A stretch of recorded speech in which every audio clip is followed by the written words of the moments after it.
Bienvenue dans 88 images par seconde, où je reviens chaque semaine sur les sorties nationales au cinéma et en VOD. Chacun chez soi. Une sorte de Tanguy bis, c'est plutôt réussi, le genre de film duquel on ressort avec le sourire. De plus, il y a un casting agréable. Michel Larocque, Stéphane de Groot, Alice de Lanquesin et Olivier Rosenberg, pour ne citer que.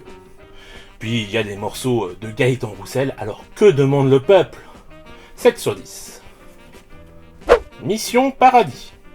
Remake d'un film que je n'ai pas vu d'après une histoire vraie, racontant un road trip de 3 personnes en situation de handicap en quête de jouissance et de liberté. Alors certes, c'est un peu cliché, et les personnages sont des archétypes, mais ça fonctionne et on a envie qu'ils réussissent leur quête. Un long métrage galvanisant et très attachant. 7 sur 10. Nobody. Un film d'action façon John Wick, très réussi et bien différent de son modèle, car ici c'est Monsieur Tout-le-Monde et surtout c'est moins esthétisé, pour apporter plus de réalisme. Pas mal de choses sont mises en place pour une éventuelle suite, et ça c'est cool, l'univers est assez riche pour... en tout cas. Petit bémol concernant le climax, où on ne ressent quasiment plus le danger. Bref, 7 sur 10. Villa Caprice, un pseudo-thriller psychologique qui tient surtout grâce à son duo de comédiens principaux, même si je trouve que les deux cabotinent. Très vite, un jeu de manipulation prend le dessus sur le reste de l'histoire. C'est très moyen, je ne vous le recommande pas spécialement. 5 sur 10. Billie Holiday, une affaire d'État. Film jukebox très mal mis en scène, avec bien la moitié qui se déroule sur scène. Puis pour ne pas dépayser le spectateur, on met sa musique en habillage sonore sur les restes des autres séquences. À ce point-là, franchement, autant mettre un de ces concerts enregistrés et c'est fini, quoi. On n'en parle plus. Bref. Pour le peu que l'on s'attarde sur sa vie, tout est cliché et convenu, les scènes sont courtes et pas travaillées. Billie Holiday méritait bien mieux que ça. 3 sur 10. The Amusement Park. Brûlot envers le peu de considération de la société pour les personnes âgées, le procédé est simple et attendu, mais fonctionne.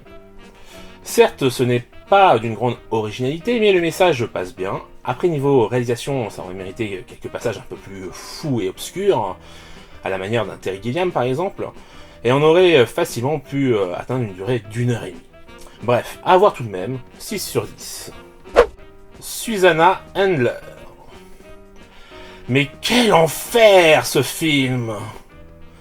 Adaptation d'une pièce de Marguerite Duras, c'est lourd, que ce soit les dialogues, les situations, rien ne va. Les personnages sont tout autant antipathiques les uns que les autres, à vomir. Zéro intérêt, je ne comprends vraiment pas ceux qui aimeront et ou apprécieront un tant soit peu ce film, ou l'œuvre de Marguerite Duras dans son ensemble, car Agatha et les lectures illimitées que j'ai vues auparavant étaient déjà pas ma tasse de thé, donc 1 sur 10. Petite maman. Un conte fantastique moderne qui m'a notamment fait penser à l'excellent Quand je serai petit de Jean-Paul Rouve. Bien sûr, on retrouve des thématiques chères à la réalisatrice, telles que l'enfance et l'amitié, auxquelles on rajoute notamment le deuil. Une sortie assez confidentielle, que je n'explique pas, au vu du succès de Portrait de la jeune fille en feu. Bref, 7 sur 10.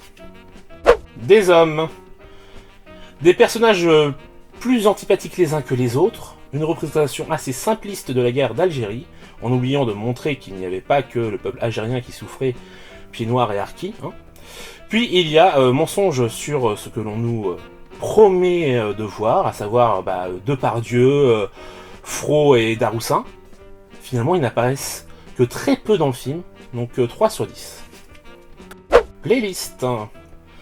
Un film sur la volonté d'aller au bout de ses rêves, de ne pas lâcher l'affaire malgré les années qui passent, puis sur le mal-être qui peut en découler, sur un mode de vie précaire, sans cynisme. Donc beau et drôle à la fois, 6 sur 10. Pretty Guardian, Sailor Moon Eternal. Un film qui adapte un arc de la série en 2h40, c'est un peu rushé selon moi. On sent que certains événements vont un peu vite et qu'on passe vite à la suite. C'est un film fait donc pour les fans. Il n'accompagnera pas les non initiés par la main pour lui présenter son univers. L'animation est de qualité, on a beaucoup moins d'humour que dans la première adaptation, mais ça fait bien le taf pour autant. 6 sur 10. Sweet and Sour. Une comédie romantique coréenne qui joue avec son spectateur. C'est bien fait et original. Je ne peux pas trop vous en dévoiler, sinon ça gâcherait l'expérience. Par contre, ils ont vite expédié le comédien en surpoids de l'histoire. Ce culte du physique parfait m'agace toujours autant dans les productions coréennes. Cela dit, le message du film est bon et on passe un bon moment. 7 sur 10. Extreme.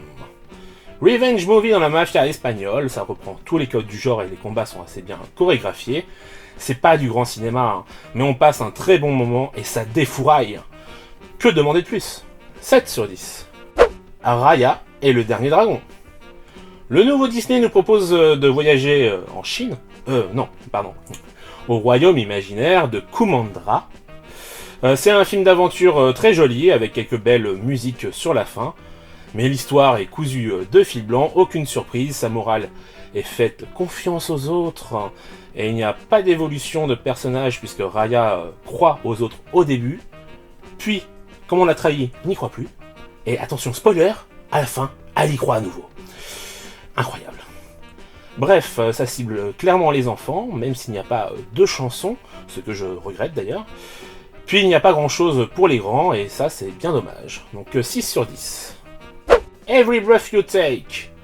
Un thriller aux allures de téléfilm TF1 ou M6, c'est mauvais. On va pas se le cacher, même si j'aime bien le casting, tous les clichés du genre sont là, même si au début il y a une ambiance assez sympa qui essaie de poser et quelques jolis plans par la suite, mais ça ne tient pas jusqu'au bout. Zéro surprise, le méchant est caricatural, ça manque d'un bon scénario et de personnages bien écrits. 3 sur 10. Le film de la semaine, il s'agit donc de Nobody. Donc Nobody, comme je vous ai dit, un film façon un peu John Wick, comme tout le monde l'a déjà dit. Mais pour moi, ça s'écarte vraiment de ça. Déjà parce que le gars, comme je vous l'ai dit, c'est un peu Monsieur Personne, Monsieur Tout le Monde finalement. Et justement, ce qui là va changer la donne, c'est que certes il a un passif qui fait que, mais c'est pas un truc surréaliste quoi. Le gars a fait partie d'un commando a priori assez important et tout dans l'armée, qui est assez secret et tout. Bon, même si ça peut déjà paraître un peu facile à ce niveau-là. Finalement, ça explique bien comment ça se fait qu'il se bat aussi bien et c'est pas si dérangeant que ça au niveau justement de la crédibilité de la chose. Forcément, on retombe un peu dans le cliché du méchant russe, parce qu'on est aux États-Unis et puis qu'en plus c'est un réalisateur russe qui a fait le film. Mais franchement, le film est vraiment sympathique. On en prend plein la gueule. Les chorés, comme je vous ai dit, sont vraiment très bien chorégraphiés. On passe un très bon moment. Juste la fin, effectivement, c'est peut-être un poil exagéré, mais en même temps, on prend vraiment notre pied. C'est tout ce qu'on demande. Donc, si ça vous dit, allez le voir en salle. Sur ce, je vous dis à la prochaine. Ciao!